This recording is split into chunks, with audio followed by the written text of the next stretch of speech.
I was sitting at home, wrapped in a warm blanket, mindlessly scrolling through my news feed on my phone.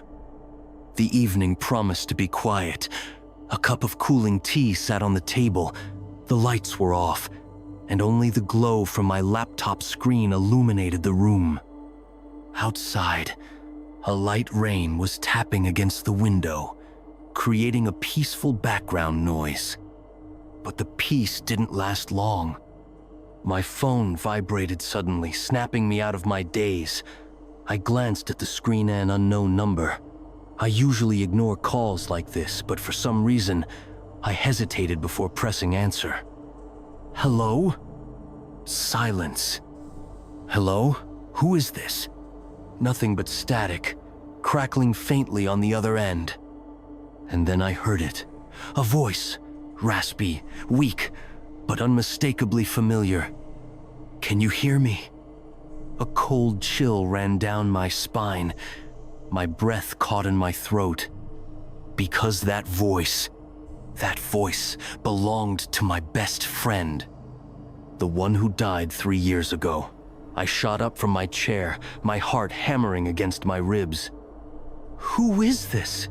Is this some kind of sick joke? The voice on the other end remained calm but urgent. That doesn't matter. Listen to me. You're in danger. Please, trust me. I could barely breathe.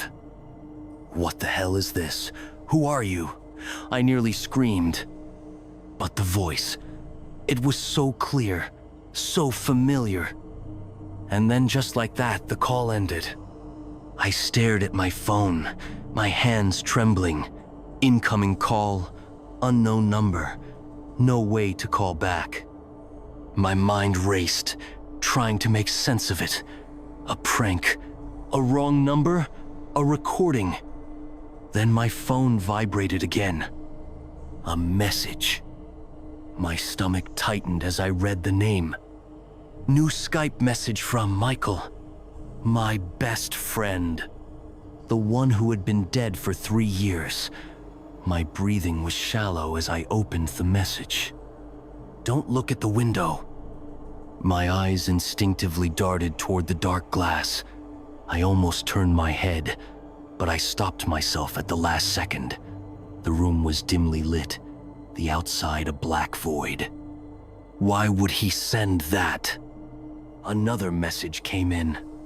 They're already close. A cold wave of nausea washed over me. I swallowed hard and typed back with shaking fingers. Who is close? What the hell is happening? For a moment, I saw the message indicator. Michael is typing.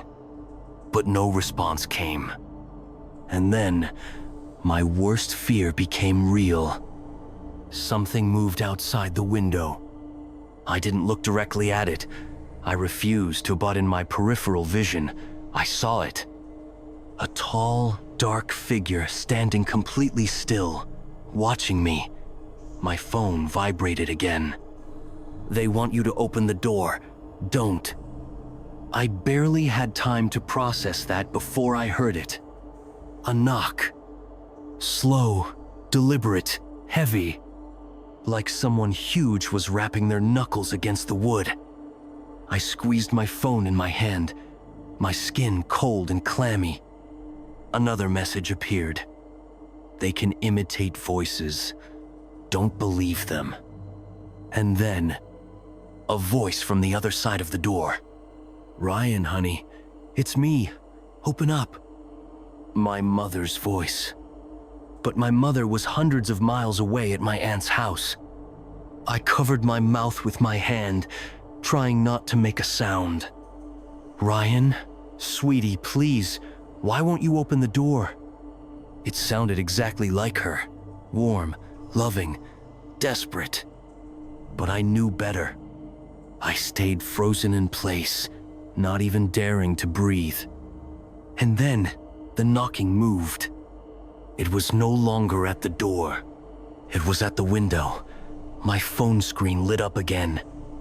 They know you're alone. The realization hit me like ice water. They had been watching me, They knew my house was empty. Another knock, harder, faster, and then silence.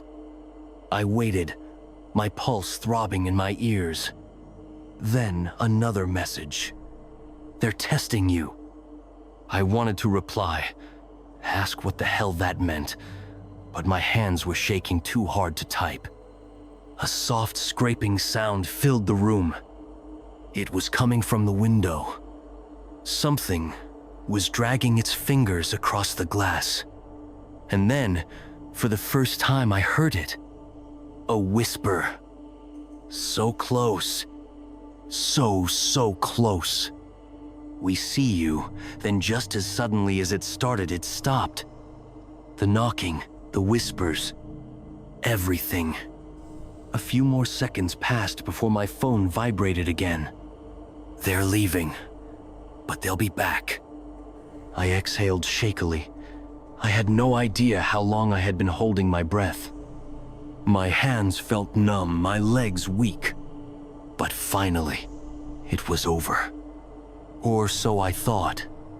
When I finally gathered enough courage to check the peephole, the porch was empty. Except for one thing. A small box. It was sitting directly in front of my door. I hesitated, every part of my brain screaming at me not to touch it. But I had to know.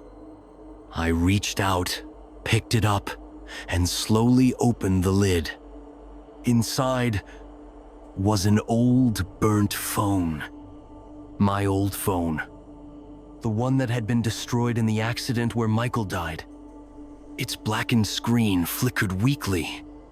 A final message appeared. "See you soon." And then the screen went dark. The phone never turned on again. I threw it in a drawer and tried to pretend none of this ever happened. But the next morning, I found something that made my blood run cold. The box was back, sitting exactly where I had found it the night before. My phone vibrated. A new Skype message from Michael. "They're not done with you yet."